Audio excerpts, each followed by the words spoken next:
Good Wednesday morning of the second week of Advent. Again, we'll give you Isaiah, okay? If I'm not giving you the gospel, I'm touched because I love Isaiah. I love the text is so poetically beautiful and deeply moving for me anyway. I read this to you, okay? All right, this is from the 40th chapter. The 40th chapter is powerful in Isaiah. Almost all these texts, the last two are from the same 40th chapter. To whom can you liken me as an equal, says the Holy One. Lift up your eyes on high and see who has created these things. He leads out their army and numbers them, calling them all by name. Okay? By his great might and the strength of his power, not one of them is missing. I think he's talking about the whole atmosphere. I think he's talking about the stars, okay? The whole cosmic order. Why, O Jacob, do you say and declare, O Israel, my way is hidden from the Lord. My right is disregarded by my God. Do you not know, or have you not heard? The Lord is the eternal God. He created, the creator of the ends of the earth. He does not faint, nor grow weary, and his knowledge is beyond scrutiny. He gives strength to the fainting. For the weak he makes vigor abound. Though young men faint and grow weary, and youths stagger and fall, they that hope in the Lord will renew their strength. They'll soar as with eagle's wings. They will run and not grow weary, walk and not grow faint. Isn't that neat? Isn't that a great text? See? Those are images of life. Soar like an eagle, rebound, you see. Not be defeated by life. One of the things that struck me in the ministry, okay, now this is not philosophical. I've been in St. Mark's for St. Timothy's, now St. Mark's, the same parish, okay, just changed names. I've been here since 1971. Even the years I was in Louisville, I came back every month. And I spent often large portions of the summer at the parish, either covering for the other guys, the priests, or just came here to visit my friends, the best friends I've ever made in my life, to this day. Most are dead, but not their children and their grandchildren. No, we think I was on Thanksgiving, see? I spent 52 years, 52 Thanksgivings right here, okay, in St. Louis. Always was here for Thanksgiving. See? Anyway, whatever that's worth, yeah. Anyhow, so I'm just reflecting on it, okay? See, I love Isaiah. I love the prophets. See, and I have such a powerful image. I have such a powerful image of the desert of life, okay? But also its revitalization, the undefeatability of life. That is what I learned in the parish. That's where I was getting at. I saw people rebound in their lives, often seemingly defeated, but not defeated. I saw marriages fail, but then rebound, individually or together. I've seen life's resurgence.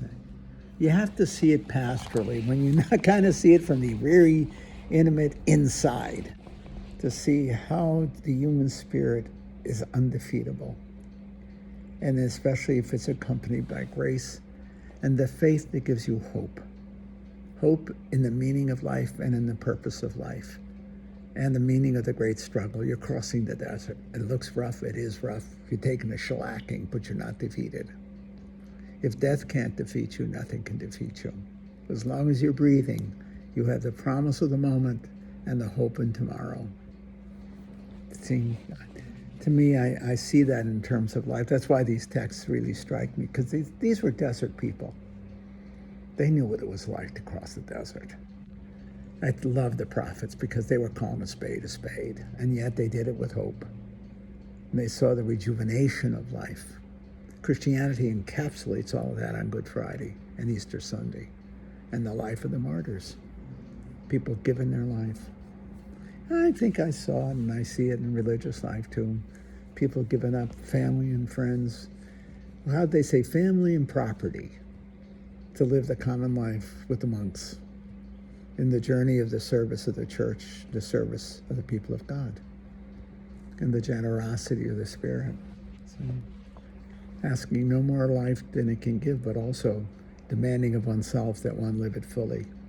See, I think it's the desert experience. You're still in the desert, but by God, I'm going to keep walking across it. Anybody want to walk with me? Come on. I'll walk with you. We have a guide. The guide is the church. Walk with me. See? I love that expression, by the way. Well, boy, I hope these things are not meaningless to you, these reflections, just reflecting out loud.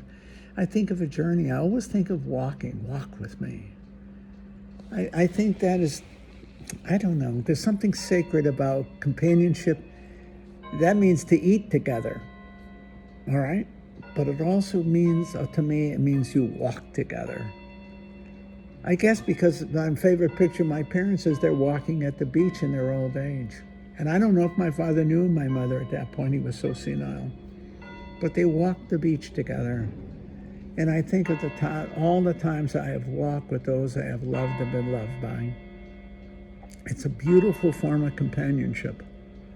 I think it's one of the most beautiful, especially if you're in a very special place, a place that is both wild and beautiful. That when you walk and you allow the world around you to speak to you. See? If you're walking on the beach, it's not only do you hear the seagulls and the birds, but if you're careful, you'll hear the water. Anybody who has grown up on the ocean, or even Long Island Sound, but I think the ocean, you hear the crashing of the water, but you hear it in its softness. It's not that it's crashing. That's the ocean when it's really rare. But I remember with such intimacy, the silent, quasi-silent, the soft incoming water as she would dump herself on the shore. It's a quiet thump. It's not roaring, and it's rhythmic. Once you've been there, there ain't nothing like it. Once you've been to that shore. See? I don't know, I'm just sharing a thought with you, but I guess I think about this a lot. The companionship of life as we walk together. You see, that's, I think, is the image you have in the Bible. That's what I think. Look at the images of Christ. He was walking with his apostles. How many incidences you see them either eating together or walking together?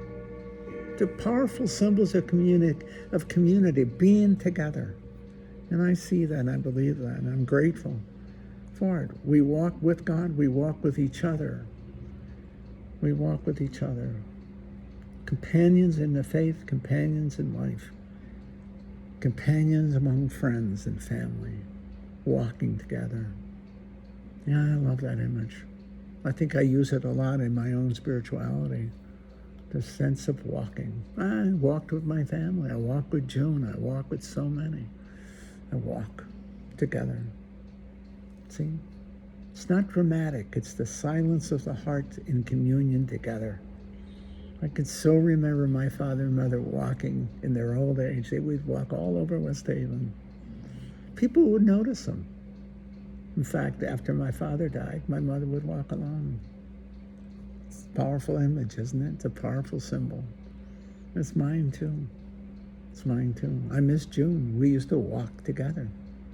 And that's the image I have, is walking together. Let's walk together.